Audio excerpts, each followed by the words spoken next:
Hello everyone, I'm Skratch. Welcome to the channel. This is another Raid Shadow Legends video. Hope you guys are having an amazing weekend. Today we have the 2x on Voids. We have a 10x on Leorius the Proud. He's a pretty solid nuker. Even today, after all this time, he's still very powerful as a champion. Mine at the moment is actually at +3. If by any chance I would get another Leorius to empower mine to +4, I would definitely not complain about it. So I'm pretty hot into the Mercy. Let me just put it like that. I'm around 124 voids in the Mercy. We might be able to hit legendary with the 80 shards that we have. Who knows, maybe we're gonna get lucky and finally we're not gonna hit Mercy every single time and get 2 legendaries instead. You never know, because the last 2 legendaries that I pulled were Mercy and Mercy, so 200 plus shards, 200 plus shards. It's getting boring, it's getting depressing, so we want to get something a bit better. Let me know in the comments down below, how was your luck? You managed to pull anything good? You summoned an amazing champion or something that you really wanted to get on the account? My most wanted, of course, is still going to be Yumeko. 100%, we cannot deny that. Now, if I'm gonna get another champion that will be very useful to me in terms of PvP, I wouldn't mind the Sifi, I wouldn't mind the Taras, another Marichka, a Baron, a Georgid. Champions that I can actually use either for empowerment, either as duplicates, would be, of course, very good. YOLO baby, chat 888, you know how we do it. And yeah, let's try to bring it home. We have plenty of space, and let's see, maybe we get some awesome epic champions as well. Who knows, maybe we're gonna start hot. We got a Ashwalker, Gear Grinder, Skirmisher, Retainer, Skrank, a pretty solid epic champion. We got a Painsmith in there, a bunch of rare champions. We got a Para God, a pretty good troll champion. Skrank is actually pretty nice because of the HP burn. Can be very useful against the Spider Dungeon for progression if needed. Maybe even on Doom Tower waves. Even for Hydra Hard, you can definitely put in some work with him. He buffs himself, which is definitely a pretty good thing. Void Affinity, always very helpful. Let's see if we can bring a legendary home early. Warcaster, nice. Skimfos the Consumed. Maybe we're gonna complete the event as well. We should be able to complete the event with all the shards that we have. Of course, the more epics and legendaries, the more points we get. Double epic right here. Warcaster is still useful in some unkillable teams. Now, we definitely got quite a few unkillable champions nowadays. It's not like 3 years ago. The Meta, Maneater, and all the rest. But you can still use him if you don't have any of the OP champs. Another Paragod right there. Seems like he likes to pop on the account. And as usual, guys, you know the drill. We are all about quality over quantity. So as long as we get something of high quality, that's all that matters. We got a Madame series in there. We got a Daywalker. Daywalker is actually a pretty interesting rare champion. I built 3 of them ages ago to do a silly video. But guess what? It didn't work out. And if by any chance any of you guys have any of these sort of like silly ideas like me, it's not working. Revives this champion with 30% HP and attacks all enemies after being killed. This hit cannot be critical. Now, before, this was not in the skill description, that you cannot crit with this, and even if you build them with tons and tons of attack, all 3 of them, is still not great. Like, the damage is absolutely rubbish, minimal. Let's see, 50 more left to go. Can we bring anything juicy home? Fellhound, Bloodhorn, Dagger. At least I'm getting some rare champions for the Broadma fusion, which I'm gonna keep. And we got a legendary, and it's a Constantine the Dayborn. My god. Now, I already have this champion. I might have a couple of this dude. Yeah, he's not the most amazing champion, but you can make it work with him. Basically, he hits pretty hard. He has actually very solid multipliers. On the A1, attacks 1 enemy, places an extra hit if the target is under any debuffs. On the A2, attacks all enemies 2 times. Each hit will ignore 10% of each target's defense for every leech, defense down, and block active skills debuff they are under. This is pretty hard to have in Arena nowadays in the higher tiers, But for the lower tiers of Arena, he can do an amazing job, especially if you pair him together with his other brother, which is Vlad. You're gonna be able to get pretty much all of the debuffs and do some serious damage.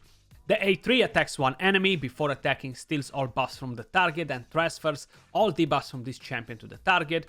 Decreases the cooldown of the A3 by 2 turns if this attack kills an enemy, The passive, enemies from the Undead Horde Demon Spawn Night Revenants faction killed by this champion cannot be revived.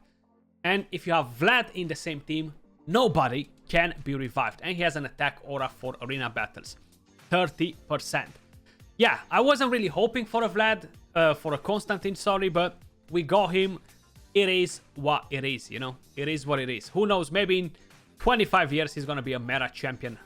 He's gonna be something super, super OP. Scantix. Nice. Scatix, not Scantix. Skratch. Get that name right. Get that name right. Okay. Can we get another legendary though? Can we bring another legendary home with 30 shards? Plarium, come on. Make it happen every now and then on my account as well. You know, like do some voodoo magic and just give me a couple of legendaries without having to use 100, 200 shards every single time. So many Arbalesters. We got a Battle Sage in there. She didn't age very well as an epic Void champion. Battle Sage, unfortunately. Yeah, speed aura, a cleanse, increase attack, but no block debuffs and things like this is making it a bit harder to use her. Painkeeper, which is great, if you don't have one, of course. Come on. Can we bring another legendary home? Reliquary Tender, a Bulwark, an Ashwalker, a Seducer, another Dagger. Andresia, pretty solid epic champion, actually. Pretty good epic. And what do we have? The last 10 pop guys. Now make a prayer. Make a prayer. We might actually get something out of this. Let's see. Oh, we got another legendary, and that is an Angar. My god. What is happening today? Whenever Skratch is getting multiple legendaries. Oh, double legendary. Clayda. She's actually the new one. Clayna. Okay. Double Void legendary, guys. So I got a pretty sick luck, actually. That's actually pretty awesome. So I've got Angar already. This is going to be used as empowerment. I don't have this new chick. I think she's pretty good for Hydra, if I'm not mistaken. So Angar with the A1 attacks one enemy 2 times and has a chance to place an extra hit if the enemy has Provoke. The A2 attacks all enemies, places a Provoke debuff on them, places a 30% reflect damage buff on all allies for 2 turns, and a counter attack buff on himself. Now, he's an HP based champion. He's gonna do semi-good damage, you know. He's not gonna be crazy good on damage, but decent-ish, you know. The passive, if an enemy with a Provoke debuff attacks, has a 40% chance of placing a Provoke debuff on them for 1 turn. Each hit taken will reduce damage taken by 5%, up to 30% in 1 round. Pretty interesting. I still feel like he needs a bit of a buff.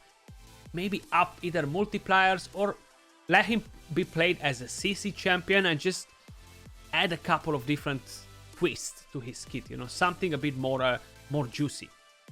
And Clayna, HP based champion, she looks pretty interesting design wise. On the A1 attacks one enemy, has a chance to place a sleep. On the A2 has a chance of landing decreased speed and leech debuff on all enemies for 2 turns. Also heals all allies by 20% of this champion's max HP, fully booked on a 3-turn cooldown. Pretty good. Then the A3 places a block debuffs and a revive on that buff on all allies for 2 turns on a 3-turn cooldown, which is very interesting. Block debuffs, revive on that. I'm definitely pretty good with this skill, especially that is on a 3-turn cooldown. I think it's the only champion in the game that has revive on that for all allies on a 3-turn cooldown. I might be wrong though. The passive has a 30% chance, fully booked, a 60% chance of completely blocking the incoming damage of the first hit of an attack. Occurs once per turn on a 1-turn cooldown. Now, I'm not sure if this works for herself only. Is this working for an ally? Is this working for all allies? I'm not 100% sure. I definitely need to test this out, and I'm gonna do a guide on this champion in the next few days because I haven't played her. I'm not sure exactly how this passive works. If it's similar with Sepulture Sentinel, where she blocks it for one ally, I'm curious to know. HP Aura for dungeons, we got a 40% in there. She looks very strong for a progression champion, you know, like 100%. Pretty strong for a progression champion. I'm not sure if I'm sold on her as being a super powerful Void champion, but this is pretty much what we've got, guys. Hopefully you've had at least the luck that I had. 3 legendaries out of 80 shards. Definitely cannot complain about the rates. That was all for this video. Much love. Appreciate all of you guys watching, and I'll catch you all soon in the next video. Peace.